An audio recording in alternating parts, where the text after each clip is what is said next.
ఎక్కడ చూసినా బీఆర్ఎస్కి ఏంటంటే ఇప్పుడు సతమతం అవుతున్నారు, ఆగమాగం అవుతున్నారు. అరే ఏమో కొన్నైనా దక్కించుకుందాం చైర్మన్లు, సరే మేయర్ అంటే రాకపోయినాయి, చైర్మన్ అయినా దక్కించుకుందాం, ఆ హంగ్ వచ్చిన దగ్గర పైసలు పెడదాం, దునియా పైసలు ఉన్నాయి మన దగ్గర, పెట్టి కొందామన్న ప్రయత్నం చేస్తున్నారు. కానీ ఆ ప్రయత్నంలో కూడా ఫెయిల్ అయిపోయి ఏం చేయలేని పరిస్థితులలో ఉన్నారు. గతంలో తోక పార్టీలు, ఆ పార్టీలు, ఈ పార్టీలు అని మాట్లాడిండు వాళ్ళయ్య కేసీఆర్.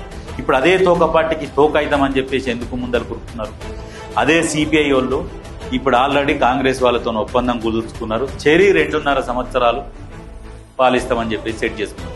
వీళ్ళు ఆఫర్ ఇచ్చినా మేము మీకు మద్దతు ఇస్తామన్నా కానీ ఆ మద్దతును అని పక్కకు కొట్టారు. ఎందుకంటే అది దరిద్రమైన పార్టీ. గతంలో ఆ సిపిఐ పార్టీని ఆగం చేసింది కూడా బీఆర్ఎస్ కాబట్టి వాళ్ళు కొంచెం నియతితోని వాళ్ళని రిజెక్ట్ చేసి వీళ్ళు 2.5 సంవత్సరాల కుప్పుకొని పరిపాలిస్తున్నారు.